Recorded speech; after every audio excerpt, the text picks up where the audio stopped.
On va où? On va voir Sainte-Barbe.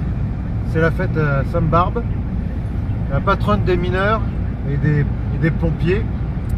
Donc là nous sommes le 3 décembre, la Saint-Xavier, et demain c'est lundi 4 et c'est le jour de Sainte-Barbe. Donc là on va direct à la Grand-Combe. C'est parti.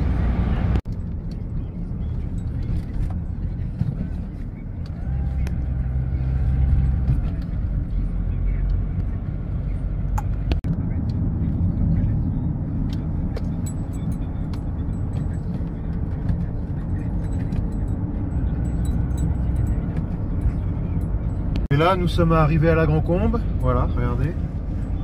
Bon, là il y a les petites maisons de miniers. C'est caché dans les Cévennes. Et en fait c'est des mines de charbon. C'est parti. Donc voilà l'église Notre-Dame.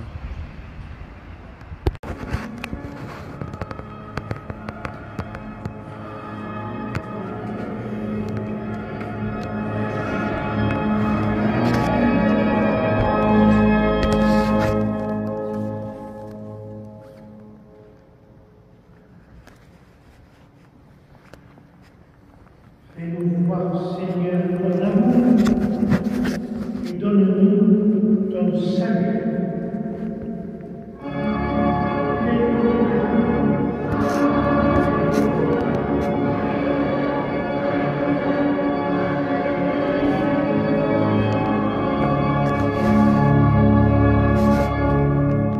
Le Seigneur soit avec vous.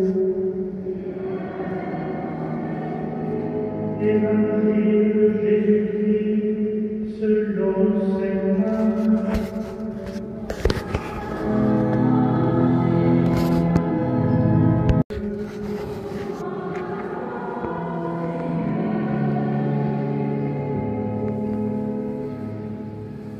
Et ce soir,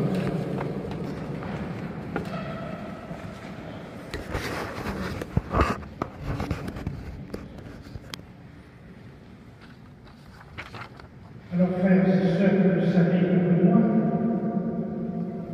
même si la mine a cessé toute activité depuis de nombreuses années maintenant, le charbon serait-il toujours ardent, selon l'appellation de cette fête? Je la reçois pour ma part comme une image symbolique pour dire que les habitants actuels de la Grand-Combe portent dans leur cœur l'héritage de ceux qui ont fait la mine, ceux qui ont travaillé à extraire ce charbon, porteur de chaleur et d'énergie pour la vie des hommes. Nous portons dans notre pensée, notre prière, spécialement les mineurs de fond. Certains sont morts aussi à cause d'accidents, de grisons. D'autres, c'est la silicose, la fameuse maladie. Dans le respect des différences des pays d'où ils venaient tous et des cultures dont ils étaient issus, les mineurs ont connu la camaraderie. Ça, c'était fort important. Ils ont connu aussi la lutte solidaire pour une justice sociale proportionnée aux dures et parfois dangereuses conditions de leur travail. Ils ont connu aussi la fierté et la satisfaction d'une mission accomplie. Aujourd'hui, c'est le cœur des Grand-Combiens qui est ardent et qui fait la fête.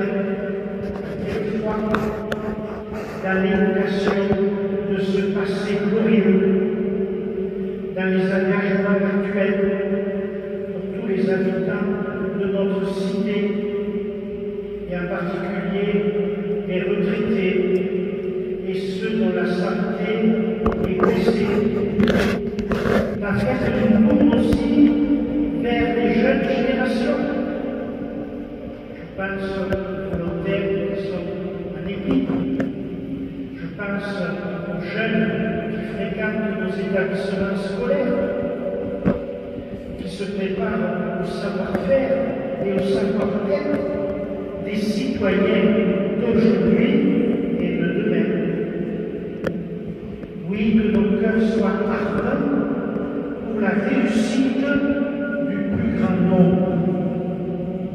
Réussite dans les liens familiaux, dans les lieux d'effort et de fêtes sportives et culturelles. Lorsque le charbon a terminé sa combustion, il reste le mâche ferme ou les cendres. C'est aussi le cas de nos vies humaines, puisque nous sommes mortels et qu'un jour, le support humain de nos personnes s'arrêtera définitivement de fonctionner. Nous le savons. Devenant comme cendre, lui aussi. Pourtant, l'ardent de la vie en nous ne meurt pas, car nous sommes des humains aimés de Dieu, appelés par lui à la vie avec un V majuscule. Cette vie de Dieu en nous qui ne meurt pas. C'est notre foi, c'est notre espérance. C'est ce que nous appelle, c'est ce que nous rappelle Sainte Marthe, vierge et martyre, témoin de la foi, jusqu'au don de sa vie. Elle nous rappelle que la dimension religieuse de nos personnes et de nos vies et de la vie du monde n'est pas facultative. C'est dans le sens où elle nous dit la réalité de nos vies ardentes en Dieu, notre Père à tous. Alors laissons-nous quelques instants rejoindre par cette parole de Dieu à travers les textes bibliques de cette messe du premier dimanche de l'Avent. Ces textes nous appellent à veiller. Le thème central de ce premier dimanche de l'Avent. Veiller dans la confiance. Oui, notre monde souffre. Il a mal, surtout avec la guerre qui sévit aux portes de l'Europe et au Moyen-Orient. La première lecture du prophète Isaïe nous projette à l'époque du retour de l'exil du peuple juif. Tout contribuait à décourager, à déstabiliser les gens après les dures années de déportation. Vous voyez que les choses recommencent d'une autre façon. Alors, la réalité était loin du rêve. La question se pose, mais où est Dieu? Que fait-il? C'était la grande question qui demeure notre question aujourd'hui avec ce qui se passe au Moyen-Orient.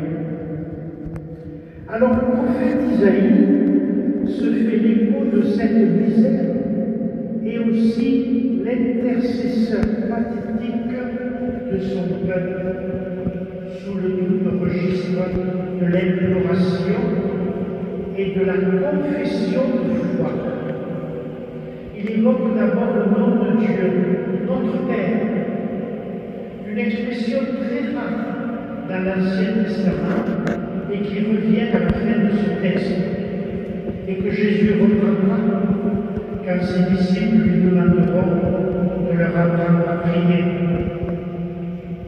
Jésus dira Abraham bénédicte notre Père. Donc ça veut dire que nous sommes ses enfants et que nous sommes frères et sœurs de la famille de Dieu, appelés à partager vivre durant notre vie terrestre cet amour du Père commun. Nous sommes, appelle le Seigneur, berger d'Israël, témoignant sa foi dans la proximité et l'amour de Dieu pour son peuple. Le péché consistait pour Isaïe à ne pas invoquer le nom de Dieu, comme si ce Dieu n'existait pas, et se faire Dieu à la place de Dieu. C'est le péché. Il est actuel. L'apôtre Paul, dans la deuxième lecture, prépare la communauté de Corinthe au jour de la venue du Seigneur, en lui rappelant qu'elle a tout reçu en recevant le Christ et qu'elle peut l'attendre avec confiance. Dans l'évangile de Marc, Jésus reprend comme leitmotiv l'injonction de veiller. La venue de Dieu dans le monde est imminente, mais imprévisible. Il peut venir à tout moment, le soir ou à minuit, au champignon ou à midi. Frères et sœurs, nous pensons quelquefois que Dieu est le grand absent de nos réalités humaines, alors qu'il est celui qui ne cesse de venir à notre rencontre discrètement. Il ne fait pas de publicité dans les médias. Il vient discrètement, mais réellement nous donner sens et dimension d'éternité à tous nos engagements humains. C'est cela la bonne nouvelle que nous recevrons à Noël. Le peuple qui marchait dans les ténèbres a vu se lever une grande lumière. Oui, rendons grâce en faisant la fête, car l'ardent de nos vies dans la fraternité, à sa source, dans notre vocation de fils et de filles de Dieu dans le Christ. Amen. Amen.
catholique et apostolique.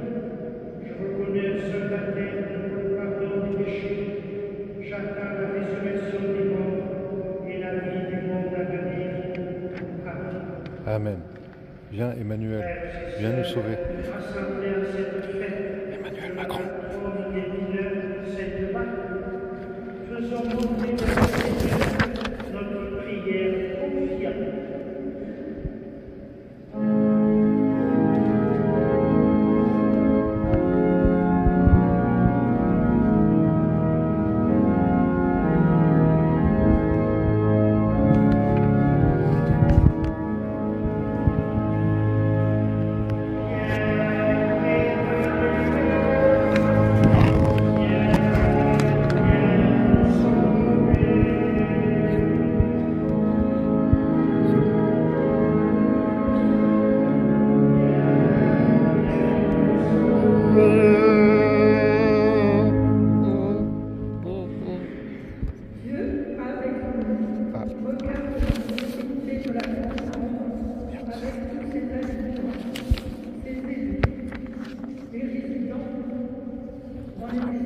Je suis perdu.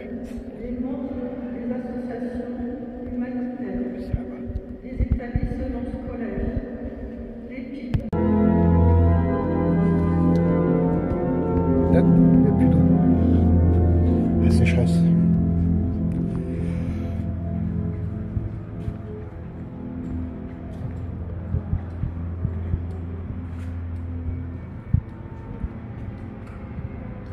Voilà, la messe est finie, donc voilà, ça c'est une ancienne mine de charbon. Le charbon anthracite, donc c'est une pierre qu'on casse en petits morceaux et qu'on reconstitue. Parce que si vous ramassez un charbon et que vous le mettez dans le feu, j'ai testé, ça marche pas. Donc vous voyez là, les roches là, vous voyez, le charbon se trouve à l'intérieur. Donc j'ai déjà fait des vidéos dedans, ça s'appelle charbon, voilà. Et donc la fin de vidéo vient de se finir et à la prochaine aventure, mec.